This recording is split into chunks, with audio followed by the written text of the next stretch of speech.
A'udzu billahi minasyaitonir rajim. Bismillahirrahmanirrahim. Assalamualaikum warahmatullahi wabarakatuh. Waalaikumsalam. Alhamdulillah. Alhamdulillahilladzi arsala rasulahu bil huda wa dinil haq liyuzhirahu 'ala dini kulli wa kafa billahi shahida. Wa ashhadu an la ilaha illallah wahdahu la syarika lah wa ashhadu anna Muhammadan abduhu wa rasuluh. Ya ayyuhalladzina amanu taqullaha haqqa tuqatih wa la tamutunna illa wa antum muslimun. Ya ayyuhan nasu taqu rabbakumul ladzi khalaqakum min nafsin wahidah wa khalaqa minha zawjaha wa bassa minkum rijalan katsiran wa nisaa wattaqullaha alladzi tasaaluna bihi wal arham innallaha kana 'alaikum raqibah. Ya ayyuhalladzina amanu taqullaha wa qulu qawlan sadida yuslih lakum a'malakum wa yaghfir lakum dhunubakum wa may yuti'illaha wa rasulahu faqad faza fawzan 'azima. Amma ba'du fa inna ahsanul kalam kalamullah wa khairal huda huda Muhammadin sallallahu alaihi wasallam wa syarrul umuri muhdatsatuha wa kullu muhdatsatin bid'ah wa kullu bid'atin dhalalah wa kullu dhalalatin finnar. Ma'asyiral muslimin wal muslimat, brother side and sister side, saudara-saudaraku yang semoga Allah muliakan dunia dan akhirat. Alhamdulillah Allah mudahkan kembali kita berkumpul di majelis ilmu Drabanians di Masjid Agung yang mulia Al-Azhar, yang semoga Allah selalu berikan kemuliaan pada masjid ini insyaallah. Iya, kita akan lanjutkan bahasan kita berputar tentang masalah yakni dampak buruk maksiat. Ternyata kemaksiatan itu bisa menimbulkan kekhawatiran tingkat tinggi. Adanya buruk sangka dengan Allah. Padahal kalau orang berilmu tentang Islam, pada setiap ketaatan yang dia miliki karena ibadah yang dia lakukan akan mengangkat keburukan dalam dirinya. Rasa was-was yang datang dari perbuatan dosa dan maksiat akan hilang bersama dengan ketaatan. Bukankah Rasulullah SAW bersabda mengabarkan kepada kita bahwa yang namanya al-ismu mahakka fi nafsik wa karihta ayatolli alaihin nas. Yang namanya dosa.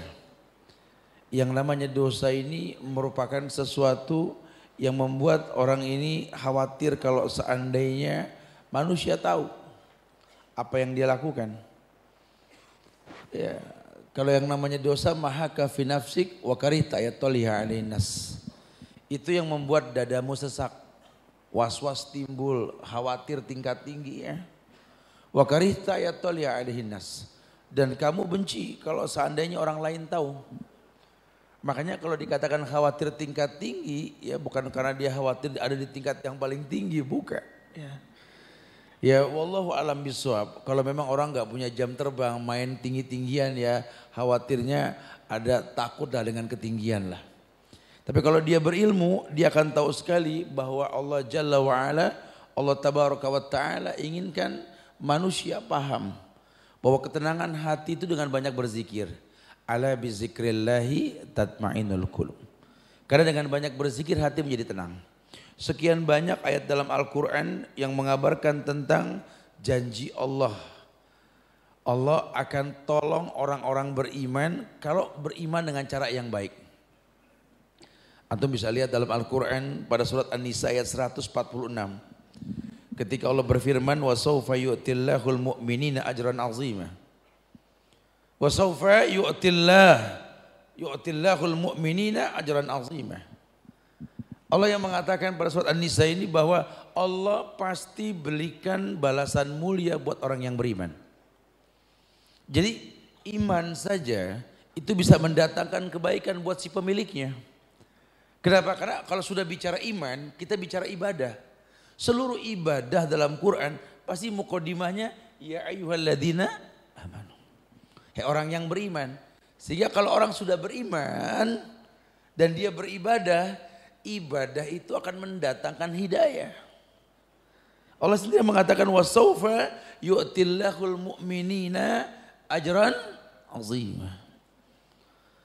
Dan pasti Allah akan memberikan balasan yang betul-betul baik buat orang beriman. Jadi kalau balasan yang baik cuma buat orang beriman, enggak setiap orang. Ya walaupun nanti ada juga kebaikan yang didapat oleh orang yang mungkin kurang baik imannya. Ini kita sedang bicara efek iman ya. Makanya kalau sampai orang khawatir tingkat tinggi ya tentu karena dosa maksiat. Bukan berarti kalau sudah beriman dia maksum, tidak ada orang yang maksum. Ya, orang pasti berbuat salah, digoda pastilah. Cuma dia tahulah, dia nggak bablas karena dia mengerti ini propaganda syaitan lah.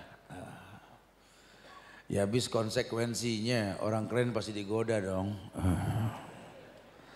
Cuma kalau untuk tergoda entar dulu. Ya. Ini sudah sejak zaman Nabi Yusuf sudah seperti itu. Mau bilang apa? Sampai beliau mengatakan wa ma ubarri'un nafsi innan nafsa la'amaratun bisu. Tuh kan kata Nabi Yusuf, aku enggak pernah merasa suci. Kenapa? Karena aku ini manusia yang punya hawa nafsu yang acap kali memerintahkan kepada keburukan. Allah sendiri yang tolong innahu min ibadinal mukhlasin. Karena memang Nabi Yusuf biasa ikhlas dalam ibadah, ibadah itulah yang Allah jadikan sabab tertolongnya beliau. Sama dengan pengangkatan Rasul, karena sifat mulia yang dimilikinya yang nggak dimiliki oleh makhluk lain. Sidik tablik amanah fatona terembankan kemuliaan. Padahal sebelum terangkat jadi Nabi dia cuma manusia biasa. Lihat. Wasawfa yu'tillahul mu'minina ajran aziman. Kebayang ya efek orang yang beriman. Quran lain mengatakan pada surat Al-Hajj ayat 38. Ketika Allah berfirman, innallaha yudafi'u 'anil ladzina amanu. Innallaha yudafi'ul ladzina amanu. Innallaha yudafi' 'anil ladzina amanu. Bahwa sesungguhnya Allah ini akan membela orang-orang yang beriman. Ya, karena nanti banyak juga orang yang mengatasnamakan iman padahal perbuatannya enggak Allah berikan kemuliaan pada perbuatannya. Dia menganggap bahwa dia telah berbuat baik tapi Allah enggak yudafi'. Allah enggak berikan dia kemuliaan. Kenapa? Karena kebaikan menurut pendapatnya. Kalau orang yang beriman dia tahu yang namanya iman pasti identik dengan dalil yang dicontohkan. Beriman kepada para rasul. Ya, tentu dia akan beriman dengan yang Rasul bawa ya, sehingga dia tahu sekali bahwa konsekuensi dia menjadi pengikut Rasulullah sallallahu alaihi wasallam mentaati semua perintahnya, menjauhkan semua larangannya. Bahkan menjadi orang yang betul-betul percaya dengan yang Nabi kabarkan walaupun sifatnya gaib. Dan dia akan menjadi manusia yang acap kali berbuat baik karena memang adanya contoh. Lihat. Maka orang yang seperti ini akan terkena efek ibadah. La'allakum tattaqun, menjadi orang yang bertakwa. Kalau sudah bertakwa, ya ja'alahum makhrajan.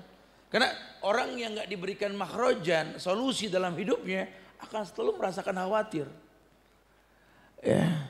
Jadi kalau orang yang sudah beriman tahu dia pasti berbuat salah, cuma ketika dia berbuat salah dia langsung bertobat. Dia tahu efek taubat itu mendatangkan kebaikan. Iya. Makanya dikatakan ya qaum istaghfiru rabbakum summa tubu ilai yumatti'kum mata'an hasanah. Hei kaumku beristighfarlah. Istighfar ini akan mendatangkan kebaikan dalam hidupmu.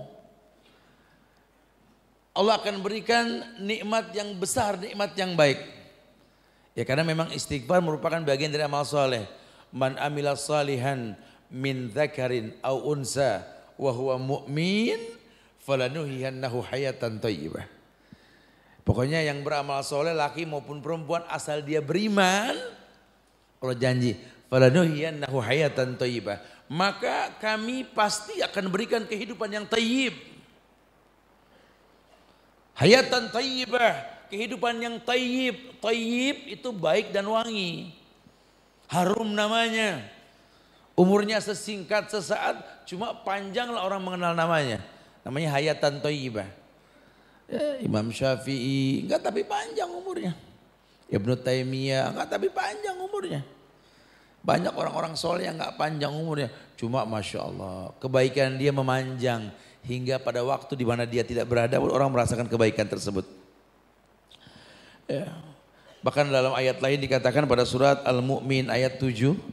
Ketika Allah berfirman, alladzina yahmilunal arsa wa man hawlahu yusabbihuna bihamdi rabbihim wa yu'minuna bihi wa yastaghfiruna lilladzina amanu. Para malaikat pemikul arsy.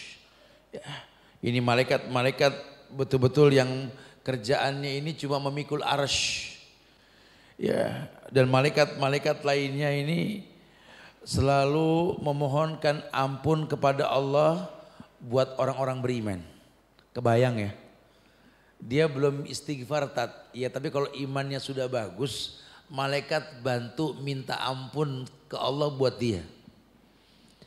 Makanya orang yang beriman mungkin nggak kaya, cuma hidupnya tenang. Mungkin nggak sehat, cuma nggak ngerepotin gitu loh. Dia tahu emang orang yang harus merasakan sakit. Kalau yang nggak sakit namanya robot. Ya. Jadi dia tahu wa maladzatu illa ba'da ta'bi. Pokoknya kalau pengen merasakan enak ya merasakan nggak enak dulu. Orang kalau nggak sakit nggak bisa bersyukur atas sehat. Cuma orang sakit yang tahu nikmatnya sehat. Orang sehat nggak paham. Ya sembarangan sudah. Mumpung sehat kapan lagi dah dihantam semuanya. Ketika sudah sakit baru tahu, ya Allah enakan sehat ya. Apa udah dibilang jangan kemarin ya. Sesekali boleh deh minum air es, betul ya. Cuma kalau sering penyakit kan gitu ya. Jadi betul-betul memang kudu sakit dulu untuk merasakan kenikmatan. Begitulah cara Allah. Cara Allah menguji manusia sehingga ujian ini membuat manusia menjadi orang yang kembali ke Allah. Bukankah ujian membutuhkan pertolongan? Allah hanya kabarkan dengan bahasa mulia dalam Quran. Ya ini wasta'inu bis sabri wassalah. Coba deh, kamu minta tolong dengan sabar dan sholat. Karena ternyata sabarmu atas ujian yang Allah berikan dan sholatmu sebagai solusi itu pendatang al-ma'unah yang kau minta. Kau orang yang minta pertolongan kepada Allah, cuma kau tak mengerti cara mendatangkan pertolongan tersebut. Iya, harusnya kau paham bahwa orang-orang berilmu, orang-orang soleh pun diuji sama Allah. Ya, diuji supaya rata nanti ujian. Ramadan sebentar lagi nih, meet and greet. Oh, Ramadan. Oh, pakai juga Ustaz. Karena dia atas Ustaz. Warnanya telur asin Brebes. Ingat buka puasa. Masya Allah ya. Ya sebentar lagi nggak berasa nih Ramadan. Ya. Tapi yakin sih saya dengar obrolan di belakang nih kayaknya butuh dana banyak tentang Ramadan. Aduh nih kalau per kepala 10.000 masa nggak ke Uber sih kan begitu ya. Kita pengen ini beramal soleh di bulan Ramadan insya Allah lah. Siapa sih yang nggak mau dilipat gandakan 10 sampai 700 kali lipat di bulan Ramadan? Semua mau. Insya Allah Allah berikan kemuliaan. Iya, cuma mungkin mendatangkan itu nggak semua orang mampu. Kalau nggak mengkritisi iman. Tapi orang yang berilmu tahu. Karena dia tahu nikmatnya nggak punya khawatir dalam diri. Ini kan paling nggak asik hidup ini kalau kita khawatir tingkat tinggi. Ya Allah Ustaz, Indonesia ini siaga satu tat. Ngarang ente. Siaga satu kata siapa kan gitu ya. Ya memang kalau dibilang Indonesia lagi diuji ya. Tapi kalau pakai siaga-siaga butuh ahlinya yang ngomong dong. Ya Allah Ustaz gimana Ustaz ya anak-anak ini Ustaz. Ya Allah kalau Indonesia kayak begini aduh. Anda gak kebayang Ustaz gede mereka pada makan apa Ustaz. Nasi sama. Cuma karena khawatir tingkat tinggi. Sampai lupa dia orang Indonesia pasti makan nasi kan gitu ya. Ya orang panik. Ya. Jadi rasa khawatir yang belum terjadi itu yang sering. Ya, belum terjadi sudah dipikirin, ya muskilah. Kalau sekedar hazar boleh lah. Hazar, waspada boleh. Besok ngaji gak di Rabanian? Ya insya Allah. Cuma kalau hujan dipikirin kan besok. Orang kita suka begitu tuh, ya. Tinggal bawa payung pakai ngomong. Lagi kalaupun hujan kan, barakatuh minas sama. Ya. Allah turunkan wang zalam ma'an minas sama. Barakatuh minas sama litahhirakum bi. Mensucikan kalian, jangan dipikirkan. Alhamdulillah udah kelihatan sembuh nih ente, kemarin sakit. Ya alhamdulillah. Besok ngaji gak? Ya insya Allah. Atau kalau sakit obat beli di mana? Di apotek sama gitu loh. Karena khawatir ya. Jadi ini timbul sebenarnya karena nggak percaya diri. Padahal kalau Allah sudah kasih kamu sehat, insya Allah, makanya perhatiin deh. Sering Ustadz ulang-ulang bahasan tentang masalah bangun tidur. Pokoknya kalau kita sudah dikasih bangun tidur pagi oleh Allah, berarti Allah tahu yang terbaik buat kita. Sehingga kita tinggal bersyukurnya saja. Tinggal bersyukurnya. Banyak orang yang lupa Allah berikan kebaikan, kemudahan ini dalam hidup ini. Karena dengan bangun pagi, Allah yakin kamu mampu menjalani ujian hari ini. Cuma karena memang dia gak kenal Allah, dia lupa melek itu nikmat. Harusnya dia berkata, alhamdulillahilladzi ahyana ba'dama amatana wa ilaihin nusur. Harusnya dia mengatakan segala puji milik Allah yang setelah menghidupkan aku dari kematian. Harusnya dia berkata begitu. Cuma karena memang dia nggak kenal Allah, nikmat hidup ini nggak dia syukuri. Padahal muqaddimah syukur, la in syakartum la azidanakum. Cuma mau bilang apa? Makanya penting sekali ini orang yang hijrah membuat sebuah kondisi di mana mempertahankan hijrah ini merupakan sebuah kemuliaan. Banyak orang yang hijrah cuma nggak memasang atau nggak mempersiapkan kondisi yang membantu bisa bertahannya hijrah dia. Harusnya bisa. Ya. Sehingga banyak orang yang kalau sudah hijrah timbulnya khawatir. Dia punya hotel yang nggak syar'i, sering dipakai buat maksiat. Akhirnya ngaji, alhamdulillah. Dikasih masukan sama Ustadz, kalau bisa manajemennya berubah ada yang syariah lah. Jadi hotel syariah. Siapa yang mau nyewa Ustadz? Ya orang baik yang mau nyewa. Kalau yang nggak syariah semua orang nyewa, maksiat pun disewa, betul. Ciri khas hotel syariah tiap ajan berbunyi di kamar. Oh ya. Kebayangkan tuh. Ya, tiap mau berdosa ajan gitu ya, mau berdosa komat. Kabur setan tuh. Hotel syariah setan kabur ya. Ya dan banyak hal ya. Karena memang kuncinya ya memang di situ. Jadi dia khawatir. Ya antum kalau bisa udahlah ya, jangan ngayal lain lah. Gaji Anda tiap bulan sudah alhamdulillah, syukuri aja.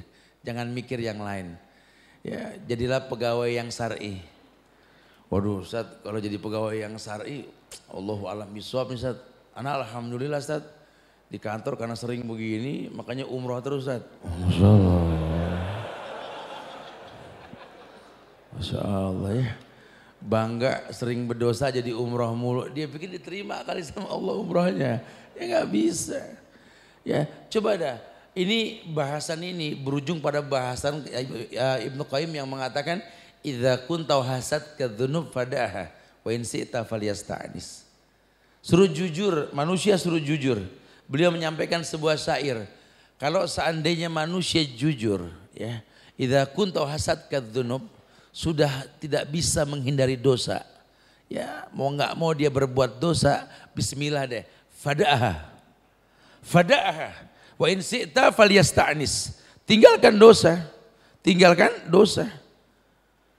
dosa sudah. Coba rasakan hidup tidak dengan berdosa. Contoh apa? Teman ngajak korupsi.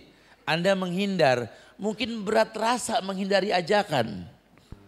Ya, karena dia yang menciptakan rumus korupsi gitu kan. Nah, dia sekarang bertobat. Terserah ada orang mau bilang apa, saya enggak deh. Tapi rasakan coba. Sehari setelah itu. Ya Allah, nikmatnya bisa meninggalkan dosa. Kenapa? Karena Allah akan berikan ketenangan. Makin kau bisa menjauhkan maksiat, makin tenang jiwamu. Caranya bagaimana? Taat.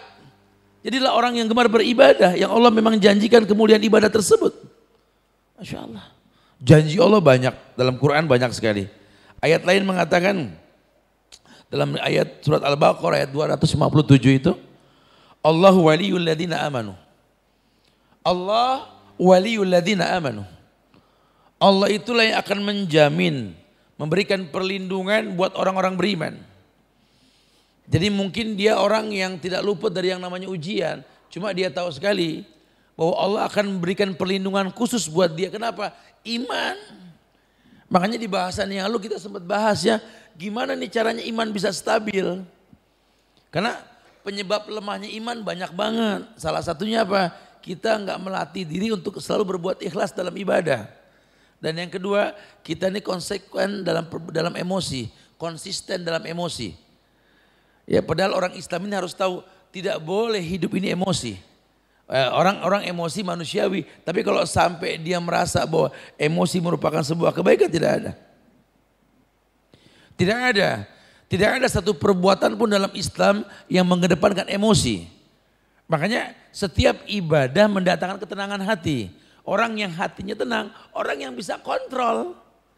Mungkin berat rasa ujian, tapi dia ingat la yukallifullahu nafsan. Dia sadar, oh iyalah, Allah nggak mungkin uji saya di luar batas kemampuan saya. Oh, ya kalau dia nggak berilmu berat, hidup ini berat sekali. Kalau dia nggak berilmu, wa yadubillah wa na'udzubillah, berat terasa. Ya begini salah, begitu salah, sampai-sampai dia nggak ngerti, ya Allah, ini jangan-jangan memang Allah ini nggak suka sama saya. Kenapa? Karena ujian yang diberikan kok berat sekali ya. Harusnya kan tidak seberat ini. Iya, dia bersuuzon kepada Allah. Ya, padahal kalau dia betul-betul meminta kemuliaan, walillahil izzah, kemuliaan itu milik Allah, tinggal minta sama Allah. Tapi ingat, kemuliaan tidak mungkin didapat kecuali dengan cara yang mulia. Makanya bahasanya mudah, hal jazaul ihsan ilal ihsan. Contoh yang paling gampang, ini kan Ramadan sebentar lagi.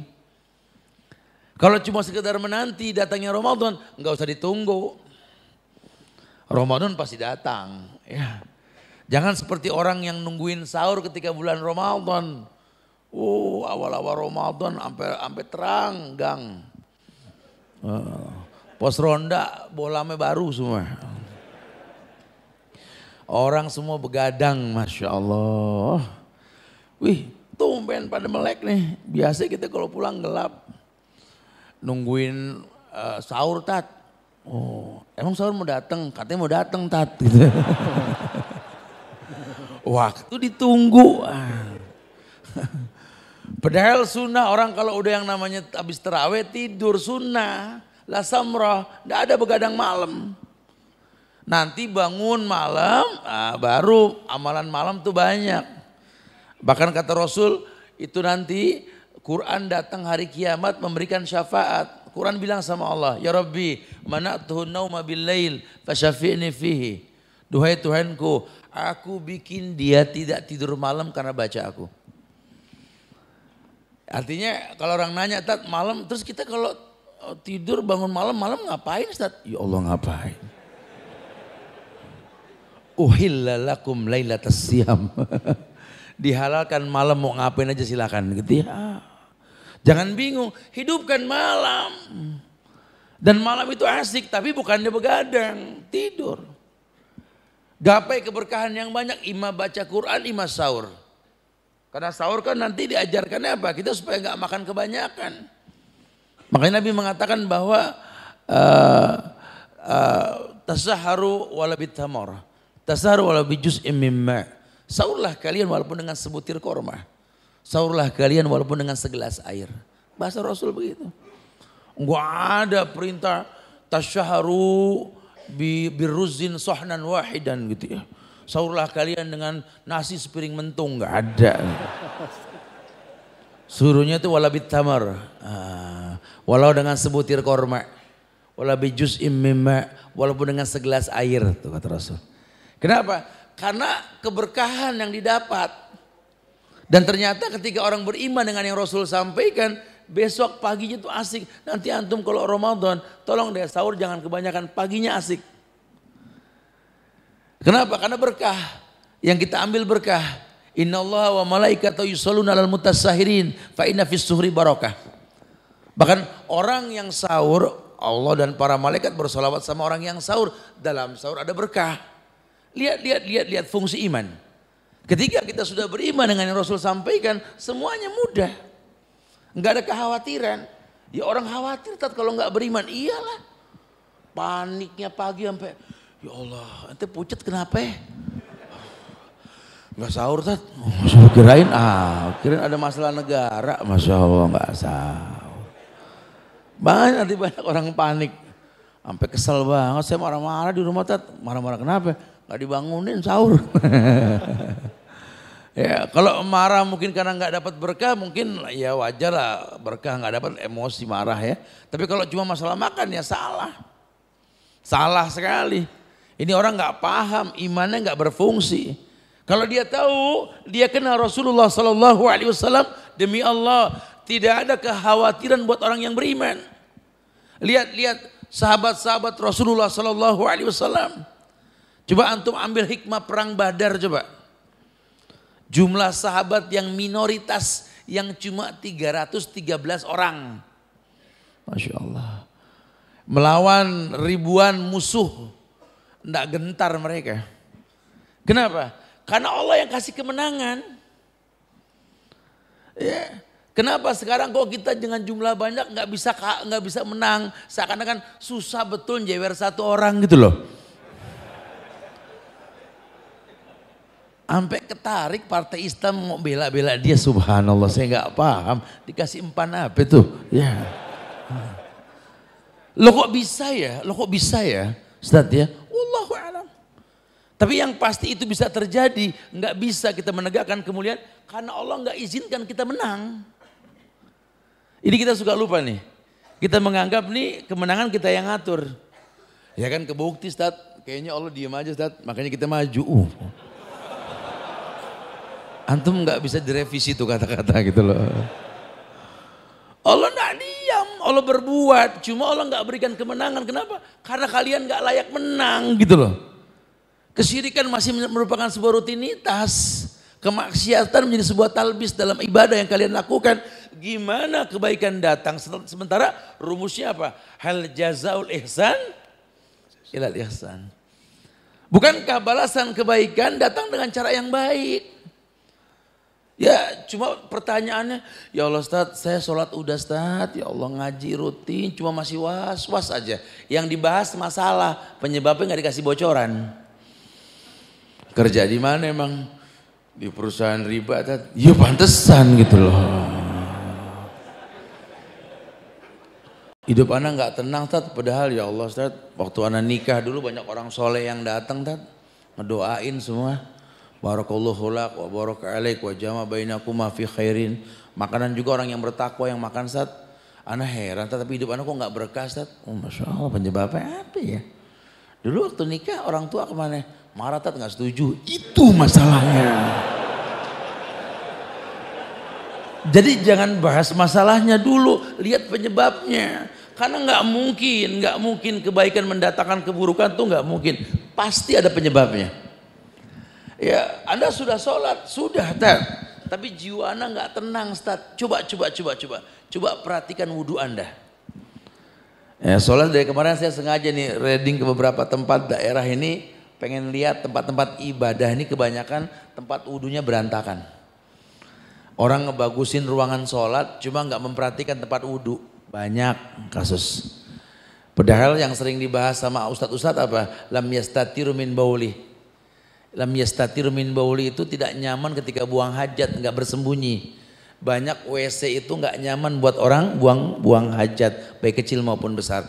Anda punya uang, titipan Allah, bismillah sebelum Ramadan, cari musola, cari masjid yang memang WC-nya berantakan. Gara-gara Anda wudhu orang bagus. Karena kita banyak di negeri kita ini yang dibagusin ruangan ibadah, tapi penyebab baik ke ibadah enggak diperhatikan. Lihat coba. Ya, apalagi yang di kampung-kampung tempat wudhunya Masya Allah air tergenang ya. Ketika dia wudhu nggak diperhatikan percikan sampai ke baju dia. Sama seperti nanti Idul Adha juga. Ya Allah nggak mungkin antum baca hikmah tentang masalah hadyu menyembelih. Itu ketenangan jiwa buat orang yang menyembelih. Cuma banyak orang yang tiap tahun nyembeli jiwanya nggak tenang. Nggak mungkin kalau nggak ada penyebabnya. Ternyata penyebabnya banyak. Yang pertama, nggak berilmu tentang penyembelihan. Padahal nabinya sampai detail mengatakan falyuhidda safratahu falyarih dzabihatahu. Tajamkan pedangnya, tenangkan hewan. Sampai sedetail itu Rasul. Anda nggak perhatikan. Nggak main-main. Rasul ajarkan supaya hidup kita tenang. Umur-umur hewan diajarkan sama Rasul supaya kalian tahu bahwa ada batasan umur. Bagaimana menyembelih hewan dan lain sebagainya. Aduh, Masya Allah. Padahal yang anak makan halal, Ustaz. Anak nggak makan yang lain, paling ya ayam-ayam goreng gitu, Ustaz. Iya, antum lupa, antum ngomong sama temen, di sana mahal, kecil segini 5.000. No, di sana segini gede cuma 3.000. Orang nggak masuk akal nih, ayam gede murah, kecil bisa mahal. Ya hukum asalnya memang mahal nih ayam kecil nih, betul. Ini yang gede bisa murah dari mana? Ternyata banyak ayam-ayam negeri yang diantar ke tempat orang mesen, 1.000 yang diantar sampai 800. Yang 200 itu bangkai, mati. Bangkai pun laku di negeri kita. Dijual reject lah. Kalau yang bagus sekilo 40.000, ini yang mayit ini 5.000 sekilo, dibeli. Dijual, kalau digoreng kan mirip, betul ya? Antum cuma taunya gede, kenyang, murah. Padahal bangkai. Ya, padahal bangkai, oh nggak main-main ya. Anda punya uang, anak minta daging, beliin daging yang bagus, punya uang. Tapi Anda bakhil, Anda punya uang, anak minta daging, panggil tukang daging, bukan tanya daging yang mahal, Bang, ada tetelan nggak?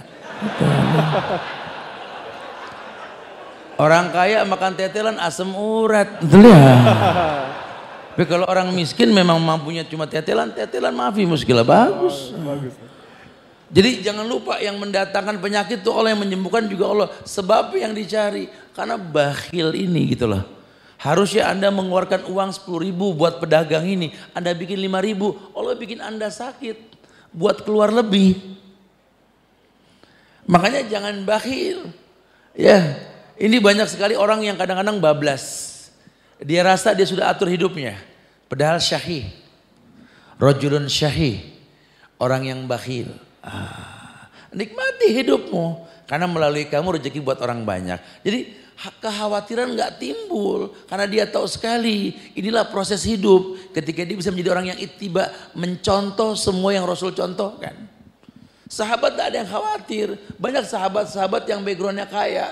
Ketika dia sudah menjadi orang yang soleh. Diuji dengan kemiskinan. Cuma mereka nggak khawatir.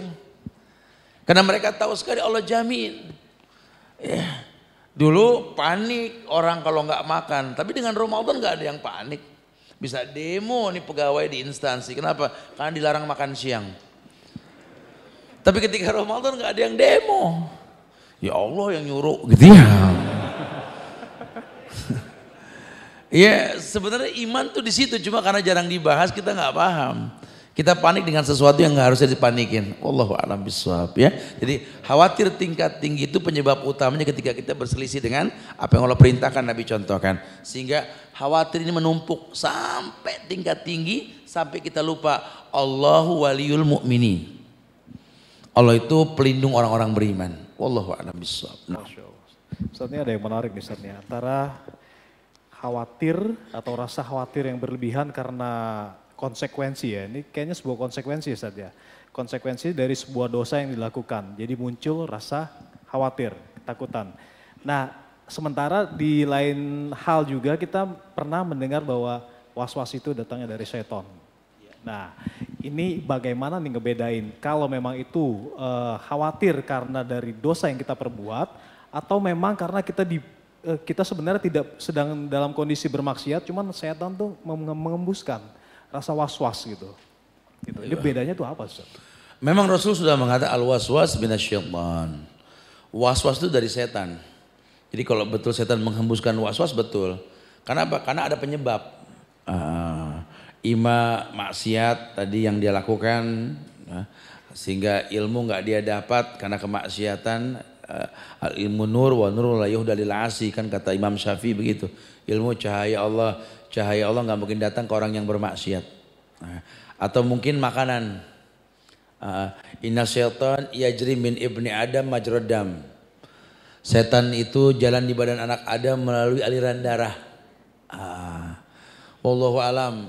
Ini yang dia makan seperti apa ini? Ya dia sih udah baca bismillah, ya dia nggak dosa. Tapi kan bismillah nggak menghalalkan yang haram. Ya tapi dia nggak berdosa karena nggak tahu. Tapi kan tetap zatnya haram. Kayak makan babi baca bismillah. Iya begitu modelnya.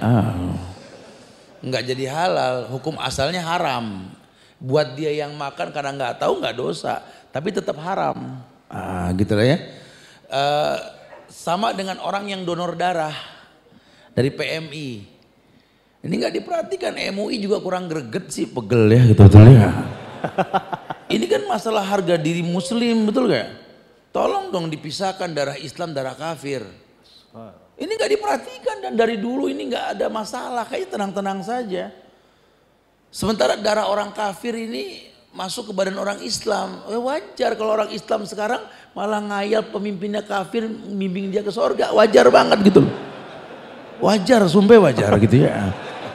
Itu gara-gara donor darah, Ustaz? Salah satunya. Iya, ini kan bahaya sekali. Enggak maksud saya gini, enggak dibahas detail. Pak Kiai juga disuplai dana aja, main terima saja. Padahal kalau dia mau sedikit nanya, dia tahu nih hukum asal dana dari mana. Coba dia tutup mata, dia cuma ngayal ya. Punya masjid gede dibagusin. Padahal tidak ada keberkahan tempat yang dibangun dengan cara yang haram. Cukuplah pelajaran kita dengan orang-orang tua kita ya Allah ya. Kita punya orang tua yang punya rumah dulu di kampung. Yang bentuknya nggak kita rubah sampai sekarang. Peredam hubungan kekeluargaan. Ketika ribut antar keluarga, rumah pusaka itu menjadi sebuah tempat hukum diterapkan. Awet sampai sekarang. Kenapa? Dibangun dengan yang halal. Tapi gedung mewah yang dibangun dengan barang haram, cuma masalah waktu. Ujung-ujungnya jadi sarang walet. Loh, penghasilan tambahan, Ustaz. Wah, yang saya maksud di sini hilanglah fungsi buat manusia. Ya jadi ya wallahu alam bisawab. Tapi yang pasti memang tidak ada kebaikan datang dengan cara yang haram. Nah, Ustaz, Masya Allah. Nah ini kalau Anda boleh simpulkan, jadi kalau seseorang itu berbuat dosa, kemudian Allah cabut ketenangan di hatinya, ya kan? Ini pertama. Jadi kemudian akan diganti sama rasa ketakutan itu, was-was, khawatir. Artinya sebenarnya fitrahnya seluruh orang-orang beriman itu adalah tenang hidupnya, Ustaz ya. Ayo hukum asalnya. Ya. Jadi Anda pernah baca juga bahwa rasa takut dan kejahatan itu adalah pasangan sejak manusia diciptakan, betul? Ayo betul. Kan Allah sudah bilang, walau syi'na la'ataina kulla nafsin hudaha, walakin haqqal qawlu minni la'amla'anna jahannama minal jinnati wan nasi ajma'in. Allah punya kemampuan, Allah ala kulli syai'in qadir, Allah maha mampu atas segala hal. Kalau aku mau, aku mampu bikin semua orang dapat hidayah. Cuma bukan itu tujuan hidup kuciptakan kata Allah. Karena biar bagaimana aku butuh bahan bakar neraka dari manusia dan jin. Binal jinnati wan nasi ajma'in. Dari jin dan manusia. Makanya dari dulu yang namanya baik dan jahat pasangan. Pinter dan bodoh pasangan. Sakit dan sembuh pasangan. Sehingga gara-gara itu tercipta sebuah kebutuhan pekerjaan ya. Sekarang kalau semua sehat ya repot. Sehat sakit. Dengan sakit orang silaturahmi. Karena kalau nggak sakit jarang pada ngumpul. Ya. Orang tua begitu. Ya Allah saya mau udah tua Ustaz, sakit mulu. Alhamdulillah Bu. Alhamdulillah gimana sih Ustaz? Kan ibu, kalau ibu boleh jujur, kalau ibu sehat anak gak ada yang datang. Ya. Ibu sakit baru pada ngumpul. Ma jangan sakit dong, kemarin sehat gak ada yang datang, kata gitu ya. Bikin sakit. Allahu a'lam.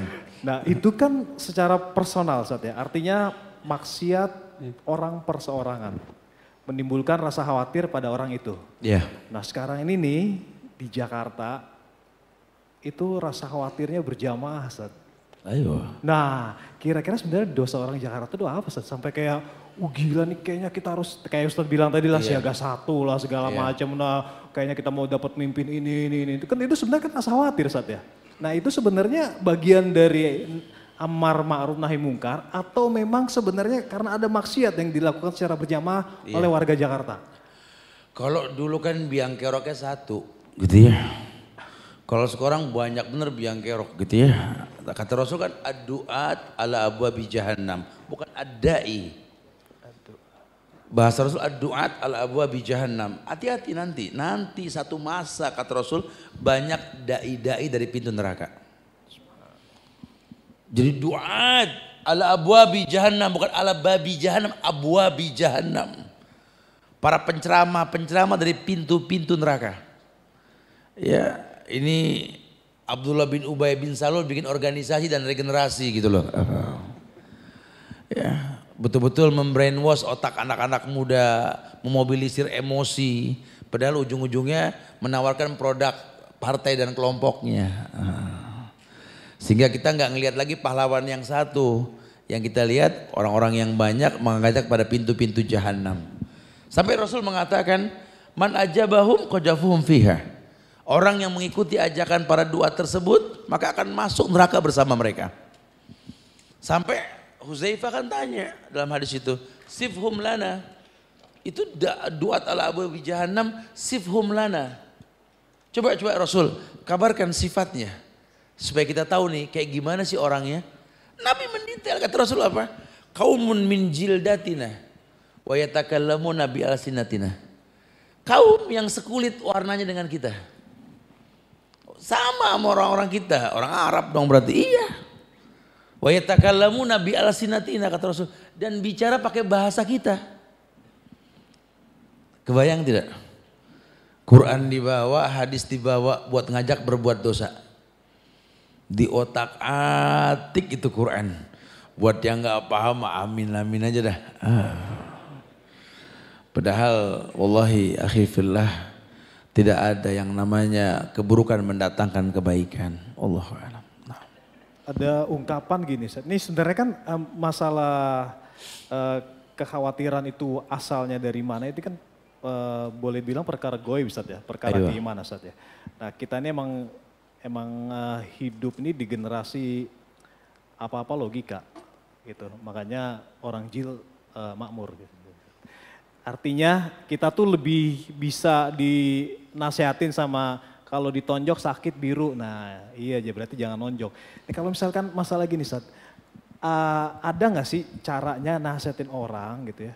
Bahwa lu jangan bikin dosa gini nih, nanti kalau misalkan bikin dosa ini, itu kuburannya gelap, itu kan sesuatu yang horor tuh, kebayang. Ya sebenarnya kalau bicara yang gaib kita nggak bisa ngarang-ngarang. Ya. Gaib itu kan urusan Allah, Rasul menyampaikan yang gaib. Maka dikatakan salah satu konsekuensi kita percaya sama Rasul itu tasdiquhu fi ma akhbar. Percaya dengan yang Nabi kabarkan, walaupun sifatnya gaib. Nah, bicara detail tentang gaib, ya kita sebatas pengetahuan Rasul. Kita nggak usah sampai lebay lagi gitu ngomong sama orang. Lu kalau seandainya lu berbuat dosa, ya Allah tuh dikubur tuh ya. Kayak yang ngeliat nih orang kayak gitu, kayak ekspresionis gitu. Ya salah lagi ya. Nah, jadi ya tapi kalau kita mengabarkan tentang seperti yang kita pahami dari hadis ya boleh-boleh. Coba kalau sampai tujuan kita membuat orang takut salah. Karena kan begini, saya sampaikan di yang lampau ya, bahwa Rasul saja dalam dakwah diingetin sama Allah. Ya ayyuhal mudassir kum fa'angzir wa rabbaka fakabbir. Hai orang yang sedang berselimut, bangun, sampaikan, berikan peringatan manusia. Wa rabbaka fakabbir, tapi Rob kamu agungkan. Jangan sampai kamu ajak orang berbuat baik karena takut sama kamu. Jangan sampai kamu ajak orang berbuat baik karena salut sama kamu. Jangan pernah Allah kalah dengan kamu gitu loh. Makanya ilmiah. Ya, ilmiah. Kita boleh salut dengan bahasan kalau ilmiah. Ilmiah nih Masya Allah nih. Karena kalau teknik kembali pada karakter. Antum jangan diterkecoh sama karakter ustadz yang beragam. Ya. Nanti akan datang kita bisa lihat karakter tenangnya Ustadz Badrus Salam, Masya Allah. Antum bisa tangkap ilmu dari beliau. Ada targhib dan tarhib dari beliau nanti yang Masya Allah. Tangkap hadis-hadis yang beliau sampaikan. Ada lagi nanti karakter ustadz ini, itu karakter. Tapi yang pasti ilmiahnya. Unzur maqala wala tanzur man qala. Lihat apa yang disampaikan, jangan lihat siapa yang menyampaikan. Karena banyak orang terkecoh. Wah, orasinya dahsyat, sampai salut. Dia ngomong apa? Ya susah antum. Enggak ilmiah, ya. Harus tahu yang dibahas sampai mengerti, jangan cuma gayanya saja. Dan ini ada tren lah ya. Saya coba akan boomingkan teknik dakwah stand up dakwah. Ya, jadi ada stand up dakwah tuh kayak teman-teman nanti yang buka kafe-kafe syar'i ini ya, karena nongkrong nggak bisa dihilangkan. Mau bilang apa? Kebiasaan teman-teman kumpul di sebuah tempat, fadol. Tapi jangan sampai ngebuang waktu. Ada ngobrol sejam 2 jam, ilmunya apa? Kalau nggak ada ilmunya nggak usah. Kayaknya perlu deh ada sebuah masalah yang dilempar, kemudian ada ustadz, ada ahlinya ya. Jangan debat kusir, boleh. Nggak ada masalah. Ya. Tunggulah waktunya ya, nanti akan dibumingkan insya Allah. Jadi ada coffee break lah atau breakfast santai pagi dengan dakwah-dakwah sunnah yang asik sebelum kita sibuk dengan aktivitas dunia. Wallahu a'lam. Satu lagi nih Ustaz, sebelum pertanyaan nanti kita buka nih Ustaz. Iya. Meninggalkan atau melakukan maksiat, misalnya melakukan dosa itu kan memang menimbulkan segala yang tadi konsekuensinya. Kemudian kita dituntut untuk taat kalau kepengen tenang. Ya kan, artinya balik lagi ke fitrah gitu Ustaz. Allah akan kasih tenang. Masalahnya kan ketenangan itu juga bukan cuma itu doang. Misalkan gini, riba, oke akhirnya tinggalin riba. Tapi kan tuh utang tetap harus dibayar, tuh kejar-kejar. Kan butuh solusi juga Ustaz. Nah, itu solusinya gimana? Makanya orang kalau sudah hijrah, supaya nggak khawatir, bergaulah dengan orang soleh. Karena kan orang yang berhutang kan masuk bagian orang yang boleh dikasih zakat sebenarnya. Cuma ini jarang dipakai sekarang karena identik orang yang hutang kaya. Padahal orang yang hutang miskin, cuma stylenya kayak orang kaya. Ya. Dia perlu jujur dengan silaturahmi, nanti teman akan memberikan solusi. Sebenarnya dengan dia melangkah saja, meninggalkan hal yang haram, nanti bersama waktu tuh Allah akan membukakan pintu-pintu keberkahan insya Allah. Cuma tetap tidak boleh merasa sendiri. Ada 31 penyebab lemahnya iman. Nanti kita bahas satu waktu ya. Salah satunya itu yang menyebabkan iman lemah ini ketika kita selalu merasa sendiri. Padahal kita nggak sendiri. Makanya antum kalau berdakwah mengajak orang pada berbuat baik. Ketika dia sudah berbuat baik, tolong dibikin arahan dan penjagaan buat orang yang kita dakwahi. Jangan sampai udah terdakwahi habis itu ditinggal, jangan. Diberikan solusi. Ya setelah antum sudah pada berubah nih kayak sekarang kita nih di Rabanian sini kan ribuan orang pada hadir ya. Kita arahkan kalau antum mau lebih mendalami beberapa kajian, antum bisa hubungin sama teman-teman di Rabanian nanti diarahkan nih ke beberapa kajian. Antum mau mendalami Sahih Bukhari, antum fadhol datang di kajian Al-Mubarak di Krukut Kota. Antum mau mendalami kajian tentang Tazkiyatun Nufus, dicarikan ustadz siapa, dan seterusnya. Sampai antum merasakan, oh iya ya ketenangan. Kadang-kadang syekh datang dikasih kabar, yuk kumpul dengan syekh, yuk kumpul dengan ini. Itu arahan. Supaya setelah terdakwahi nggak merasa ditinggalkan. Karena banyak orang yang berubah jadi khawatir. Wa iyyadubillah wa na'udzubillah. Masya Allah. Mungkin kita bisa buka. Oh udah muncul. Apa kabar Le? Oh udah lanjut. Tepat pada waktu ini. Tolong Pak Ditya dibantu. Sister side yang sudah siap mikrofon. Pertanyaan sesuai tema akan sangat bagus dan kita berterima kasih untuk itu. Silakan. Langsung. Nama dan tinggal. Assalamualaikum warahmatullahi wabarakatuh. Waalaikumsalam warahmatullahi wabarakatuh. Nama saya Indah. Pak Ustadz, saya sudah berdoa selama kurang lebih 6 tahun dengan doa dan permohonan yang sama berulang-ulang. Tapi sampai saat ini belum dikabulkan. Apakah wajar kalau saya merasa khawatir kalau mungkin doa saya tidak dikabulkan? Itu aja.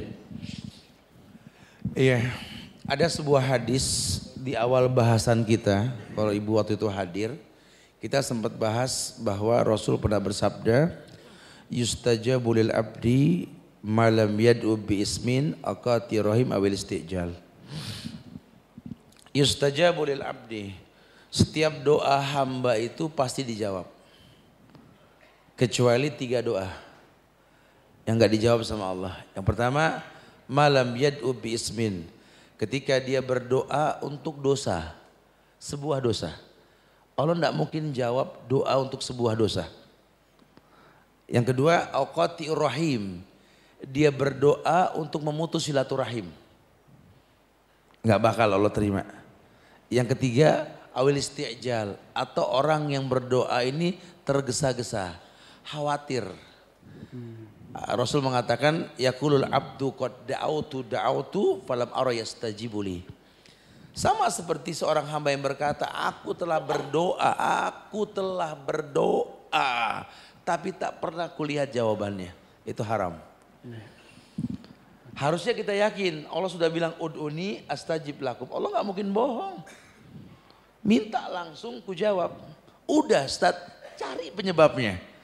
Ternyata kita masih suka ribut sama orang tua, ya, sama saudara kita nggak akur, masih banyak barang haram yang kita makan, kita kurang betul dalam ibadah. Coba cari, karena Allah nggak mungkin bohong, ya. Jadi kalau kita khawatir, ya ini karena memang mungkin dosa yang kita miliki. Buat orang beriman tidak khawatir. Dia tahu Rasul itu punya kelebihan, bisa keluar air dari sela-sela tangannya, kan mujizat Rasul kan. Ya. Sahabat semua tahu, tapi ketika perang Hondak itu ujian buat para sahabat, semua orang kehausan dan kelaparan. Tapi mereka nggak khawatir. Karena apa? Karena udah tahu kelebihan Rasul, dilalah sekarang nggak bisa lagi. Bukan berarti Nabi itu nggak mampu, dia bisa berdoa sama Allah. Bukan itu permasalahannya. Banyak orang yang menikmati ujian. Kenapa? Wa maladzatu illa ba'da ta'bi. Tidak ada kenikmatan kecuali mengalami kelelahan. Entarlah kalau puasa kita rasalah. Ya, kita baru bisa menghargai air putih yang enggak ada harganya ketika kita haus seharian. Sama seperti tadi, ibu telah berdoa, kalau ibu berhusnuzon kepada Allah, ya. Nanti ketika datang ijabah tersebut, ya Allah, ahla minal asal, lebih manis daripada madu. Wallahu a'lam bishawab. Masya Allah. Gimana Mbak Indah? Cukup? Atau ada yang ingin diutarakan lagi? Sudah pindah kayaknya. Ya. Padahal untuk yang tapi kayaknya itu Masya Allah jawabannya Ustadz, jazakallah khair. Semoga membantu Mbak Indah yang galau dengan doanya yang tidak dikabulkan. Brother Said, ada yang mau bertanya? Sesuai dengan tema ya? Silakan. Nah, ini soalnya udah 3 pekan terakhir pertanyaan ini tentang hubungan-hubungan suami dan istri dan calon suami dan istri. Jadi nggak tahu kenapa nih tunjukannya ini tepat banget nih. Ada Bagus kemarin yang berantem terus punya anak 3 di masa. Assalamualaikum warahmatullahi wabarakatuh. Oke, silakan nama dan asal. Nama saya Febrian dari Tanah Abang. Sebelumnya makasih Bang Abdur Febrian. Febrian. Ya, sebelumnya makasih buat Bang Abdul Razak dan Bang Mazmur yang udah kasih Febrian sama-sama. Silakan. Saya ingin tanyakan tentang khawatir tingkat tinggi ini saya alami sebelum nikah Ustadz. Tapi alhamdulillah begitu saya nikah khawatirnya hilang Ustadz gitu. Dan alhamdulillah baru tepat sebulan hari ini saya nikah sama istri saya. Saya ingin tanyakan Ustadz, khawatir tingkat tinggi itu selain karena maksiat, apakah ada hal lain Ustadz? Padahal saya khawatir sekali waktu itu sebelum mau nikah. Ntar termasuk tadi Ustadz bilang, ntar mau dikasih makan apa nih bini gue gitu, makan nasi gitu. Cuman yang saya khawatirkan adalah cukup gak ya dengan gaji segini, padahal dalam Al-Quran surat Hud ayat 6 kalau saya nggak salah Ustadz, binatang melata pun telah Allah jamin, apalagi kita manusia Ustadz. Dan pertanyaannya adalah, selain maksiat yang bikin kita khawatir, apakah ada sebab lain selain maksiat itu yang menyebabkan kita khawatir dan bagaimana solusinya Ustadz? Terima kasih. Assalamualaikum warahmatullahi wabarakatuh. Ya, secara umum bahwa khawatir itu was-was yang timbul dari setan. Dan setan itu memang berada di atas kemaksiatan yang kita lakukan. Jadi secara umum. Cuma kan model-model maksiat macam-macam. Ya, antum makan yang haram, minum yang haram, bergaul dengan yang tidak baik. Atau jangan-jangan antum punya hubungan buruk sama orang tua. Ya, berbuat zalim sama sahabat. Umum judulnya maksiat. Cuma judulnya beda. Jadi secara umum musuh kita itu kan setan. bukan manusia, setan. Setan memang minal jinnati wan nas, ada dari golongan jin. Alladzi waswisu fi sudurin nas minal jinnati wan nas.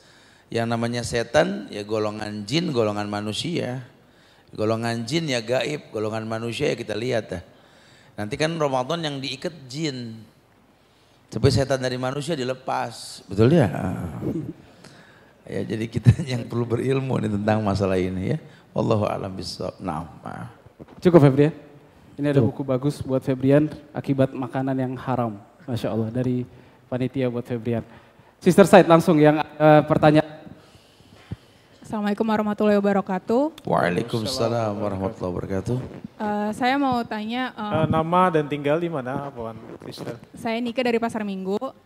Saya mau nanya kalau, jadi ini terkait asuransi. Jadi saya masih khawatir, saya harus berangkat sekolah, terus di negara tersebut saya harus asuransi.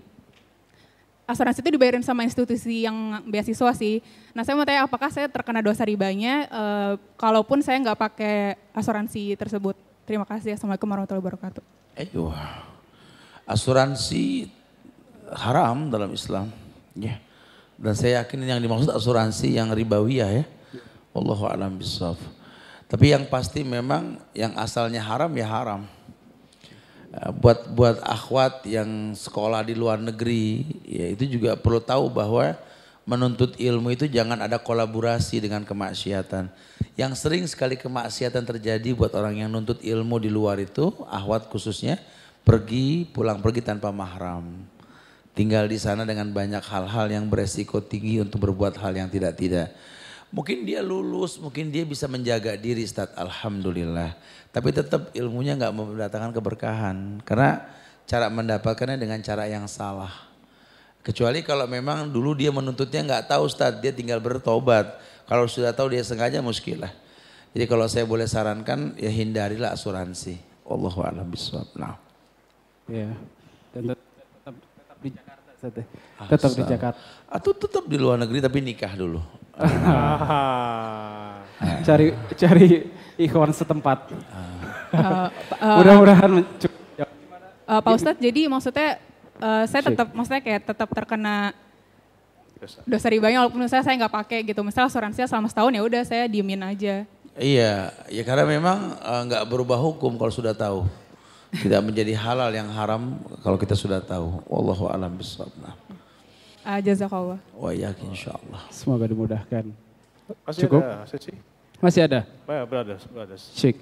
Masih ada yang boleh bertanya? Silakan yang mau bertanya. Silakan. Yang sebelah kiri. Tadi sudah di tengah, sekarang kita ke sebelah kiri. Nama dan asal? Assalamualaikum warahmatullahi wabarakatuh. Waalaikumsalam warahmatullahi wabarakatuh. Afwan Ustaz, nama saya Yasir dari Ciledug. Yazid dari Ciledug. Yasir. Allahu Yasir. Tadi Ustadz menyampaikan bahwa tidak ada kebaikan yang didatangkan dengan cara keburukan ya Ustadz ya. Kayak misalkan orang mau mendapatkan rezeki yang berkah tapi dilakukan dengan cara rezekinya riba gitu. Dan sekarang ini banyak orang-orang yang seperti tidak tahu bahwa apa yang dia lakukan itu salah. Misalkan ada kayak video kampanye sekarang yang beredar ini katanya videonya tentang kebinekaan tapi dilakukan dengan cara yang sara gitu ya Ustadz ya. Nah maksud saya adalah bagaimana cara kita agar bisa lebih menintrospeksi diri gitu Ustadz. Lebih peka agar bisa mengetahui mencari penyebabnya ini apa gitu. Maksudnya kayak misalnya rezekinya tidak berkah karena riba gitu. Biar lebih bisa tahu gitu penyebab dari dosa-dosa kita gitu Ustaz. Terima kasih kurang Ustaz. lebih sama ya kayak yang tadi ya, artinya apa penyebab-penyebab kita bisa khawatir, kurang lebih ya. Tapi mungkin Ustadz ada cara lagi untuk membuat Yasir lebih yakin. Iya, yang pasti memang antum perlu sering duduk di majelis ulama, dekat sama orang-orang soleh untuk banyak berdialog, mencari penyebab-penyebab keburukan yang kita rasa. Kalau dokter yang sifatnya umum buat penyakit luar mungkin banyak, tapi kan kalau penyakit batin ini butuh ulama gitu lah. Iya, karena was-was, khawatir, itu kan batiniah. Di dalam nggak berbentuk. Nah itu perlu ulama. Ulama akan mengabarkan kepada kita bahwa ini semua datang dari yang namanya setan. Alladzi waswisu fi sudurinas minal jinnati wan nas. Yang tahu dunia ini, bidang ini, yang orang-orang alim yang saleh. Maka saya katakan tadi ya, ketika kita sudah hijrah, sudah berubah, buatlah lingkungan yang membimbing hijrah kita untuk bisa bertahan hijrah. Duduklah sama orang-orang soleh, duduklah di majelisnya. Nanti akan ketahuan deh. Ya karena orang-orang soleh itu berpikir itu karena Allah, bukan untuk dirinya. Sehingga kita akan tahu jawaban-jawaban mereka itu. Wallahu a'lam bishawab. Oke. Berarti Ustaz, kalau kita mau simpulkan semuanya nih Ustaz ya. Ketika kita melihat satu sosok atau dua sosok, mungkin hari ini kita bisa saksikan mereka di layar-layar kaca kita gitu ya. Di HP-HP kita, di YouTube. Sesosok yang mungkin kelihatannya dia bergelimang dengan maksiat, tapi sepertinya happy terus gitu Ustaz ya. Kayak gak ada beban dalam hidupnya. Sejatinya ketika dia menyendiri, ketika dia beralih dari kegiatannya, semua orang-orang itu dalam kekhawatiran tingkat tinggi. Karena seperti yang Ustaz paparkan bahwa maksiat nyambungnya adalah ke galau. Jadi itu semua tipu muslihat. Bagaimana Ustaz? Iya, kita nggak bisa tertipu dengan fenomena di televisi di mana banyak orang berperan untuk sebuah hal. Ya, hukum asalnya orang yang bermaksiat jiwanya nggak tenang. Jadi kalau sampai kita ngeliat pelaku maksiat kok senyum, ketawa, ketiwi, ini sudah kamuflase sudah. Tipu daya ya. Begitu pula kita memandang nih orang soleh kayaknya nggak pernah diuji, seneng aja. Salah lagi gitu ya. Cuma dia bisa menyikapi ujian. Kan ujian itu lambang kehidupan. Kita pernah bahas loh. Wa mali jurhim bimaitin ilam. Cuma mayit yang nggak diuji karena dicubit sudah nggak sakit. Orang hidup pasti diuji. Tapi orang yang berilmu akan menyikapi ujian dengan kehusyuan. Allah yang mengatakan, alam ya'ni lil ladina amanu an takhsha'a qulubuhum li dzikrillah. Ujian membuat dia ingat Allah. Ya, jadi hikmahnya begitu. Tadi saya sebentar dengan canda sebenarnya saya katakan, ini orang tua sakit, nggak layak dia sakit. Lawang makanannya cukup, menyehatkan, suplemennya Masya Allah, kok sakit? Ya sementara di kampung sana banyak orang yang makannya nggak senikmat makanan si kaya yang sakit ini, kok jarang sakit? Ya karena ini orang kaya ini kalau nggak sakit anaknya nggak ngumpul. Ada hikmah di balik itu. Kenapa? Yang memberikan sakit Allah, yang menyembuhkan Allah. Kok di kampung tuh orang pada jarang sakit karena ngumpul, makan nggak makan ngumpul, betul? Ada hikmah di balik itu gitu loh. Wallahu a'lam bishawab. Oke. Terima kasih Ustaz. Mungkin satu pertanyaan terakhir, Sister Said, sorry. Karena tadi kita sudah Brothers banyak Jak yang mau nanya. Di bawah ya nanti ya? Di bawah. Ustaz masih setia menemani kita nanti sampai sekitar jam 10 malam mungkin ya. Silakan Sister. Ini nodong namanya. Silakan Sister Said yang sudah siap mikrofon dan pertanyaannya. Assalamualaikum warahmatullahi wabarakatuh. Waalaikumsalam warahmatullahi wabarakatuh. Nama saya Andin.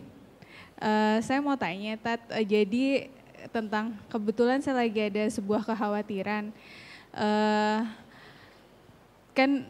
Saya beberapa waktu yang lalu baru pulang umroh. Udah gitu kemudian saya melakukan beberapa tobat. Terus masih ada 1-2 hal yang bentuk maksiat yang belum bisa saya hindari. Tapi saya tidak bisa sharing tentang hal apa. Lalu kemudian saya di situ masih tetap berdoa sama Allah untuk dilindungi gitu. Nah lalu kemudian tiba-tiba beberapa hari kemarin, Masya Allah saya dikasih kesempatan ditawari untuk kuota haji gitu. Nah di situ saya sempat iya nggak ya gitu. Di situ saya khawatir apakah saya pantas gitu untuk berhaji. Nah itu gimana ya Tat? Kalau untuk finansial sih ada insya Allah. Nah tapi untuk kesiapan diri saya sendirinya menurut Ustadz untuk berhaji itu kriterianya harus seperti apa gitu. Apakah saya pantas untuk itu atau tidak gitu. Terima kasih Ustadz. Ketika Allah berikan kemudahan kita untuk beribadah, ya Allah betul-betul memberikan kesempatan emas dalam hidup kita. Karena kata Rasulullah, orang yang diberikan kemudahan untuk haji maupun umroh, tetapi dia tidak manfaatkan, mungkin Allah nggak berikan lagi kesempatan tersebut. Buat kita yang tahu kesempatan tersebut berbentuk kuota atau apalah ya, harusnya mempersiapkan diri karena haji umroh ini bukan sesuatu yang sulit. Manasiki bisa dipelajari kok. Khudu anni manasikakum. Ambillah cara haji kalian dariku, kata Rasul. Cuma yang susah itu mempertahankan ibadah haji kita setelah kita haji itu. Ya. Jadi ini yang susah. Kalau untuk berangkat haji semua bisa. Artis banyak yang berangkat umroh, berangkat haji. Pulang berdosa lagi, betul ya? Nangis di Ka'bah ya, sampai nulis di status, basah pipi ini karena menyesal di hadapan Allah. Ambil rumah berdosa lagi ya. Makanya saya sering katakan ya, justru yang jadi orang baik itu susah. Mempertahankan kebaikan jauh lebih susah. Makanya itu yang perlu dipersiapkan. Dilalah nanti Allah mudahkan nanti untuk umroh dan haji, manfaatkan. Karena mana tahu usia kita. Ya. Bicara nanti berangkat lagi atau tidak, mudah-mudahan Allah mudahkan. Saya suka sarankan sama teman-teman, umroh lah, haji lah, berdoalah di Ka'bah, minta jadi tamu rutin kemari. Allah akan jawab kita insya Allah. Wallahu a'lam bishawab. Bagaimana dengan bagian bertanya? Ya sama satu lagi kan, Rasulullah itu berhaji 1 kali selama hidupnya dan umroh 3 kali ya Tat. Nah kalau misalkan kita diberikan kelebihan rezeki untuk ternyata bisa umroh lagi, katanya dikasihin aja ke yang belum pernah umroh. Tapi kan umroh itu suatu kenikmatan ya, kalau kita bisa umroh tiap tahun itu termasuk kufur nikmat kita karena maruk umroh melulu atau itu hal yang gak apa-apa? Itu aja sih terakhir. Nggak masalah sebenarnya, umroh yang pertama itu khilaf ulama, tapi jumhur mengatakan wajib untuk yang pertama. Merutinkannya sunnah. Memberikan kesempatan orang soleh untuk bisa berangkat karena lebih baik agamanya ketimbang kita, lebih baik. Begitu yang Rasul katakan, bahwa yang hajinya diterima, yang umrohnya diterima, orangnya nggak ikut berhaji bersamaku. Orang soleh memberikan kesempatan buat orang lain berangkat. Ya silakan aja, nggak apa-apa. Ya begitu pula orang yang haji wajibnya sekali seumur hidup, merutinkannya sunnah. Karena merasakan nikmatnya melakukan ibadah tersebut. Ya, wallahu a'lam bishawab. Nah. Terima kasih Ustadz. Afwan. Oke, mungkin tepat pukul 9 ya. Kita cukupkan kajian pada malam hari ini. Silakan Ustadz untuk kesimpulan pada malam hari ini. Baiklah, para saya sahabat-sahabat yang Allah muliakan. Ya ternyata khawatir tingkat tinggi ini timbul karena maksiat yang terkolaborasi dalam ibadah kita. Harusnya orang sholat tanha anil faksa wal mungkar. Harusnya ibadah menjadikan dia bertakwa. Tapi tidak. Ibadah malah membuat dia khawatir. Mau sholat berjamaah di masjid, khawatir kalau seandainya dia ke masjid, ini yang ditunggu datang. Khawatir yang dibuat-buat. Padahal ketika orang menjaga Allah, Allah akan jaga dia. Ihfazillah yahfazuk, ihfazillah tajidhu tujahak, tajidhu amamak. Harusnya dia yakin itu. Jagalah Allah, jagalah syariatnya. Allah akan jaga kamu. Jagalah Allah, jagalah syariatnya. Kau akan temukan Allah dimanapun kau berada. Artinya pertolongan Allah datang dalam kehidupanmu. Makanya wa in syi'ta falyasta'nis. Kata Ibnu Qayyim begitu. Coba deh, jujur. Rasakan enaknya hidup dengan menghindari dosa. Kalau kamu sudah yakin dan nikmat, pertahankan itu. Caranya bagaimana? Berteman sama orang saleh, dekat sama orang-orang alim. Datang ke kajian yang membuat kita tenang di tempat-tempat yang telah ditentukan. Sekarang alhamdulillah ini kajian menjamur jamur di musim hujan. Mudah sekali didapatkan di tempat-tempat kita. Ya antum gak usah khawatir, antunang gak usah khawatir. Agama ini gak merubah, agama ini mewarnai. Anda dengan gaya Anda silakan, cuma Anda terwarnai saja. Makanya saya katakan tadi, sekarang udah sistem jemput bola. Anda nongkrong di mana? Islam kan nongkrongan Anda. Anak-anak sepeda, mengeos ya, biker, fadl. Anak-anak yang suka di mobil, fadl. Yang suka olahraga silakan. Anda bisa kajian di mana saja. Ya, Mudah-mudahan di bumi manapun kita berpijak kita bisa menegakkan Islam. Wallahu a'lam bishawab. Itulah yang menjauhkan kita dari yang namanya khawatir. Wallahu musta'an. Nah. Jazakallah khair atas segala nasihat dan ilmu.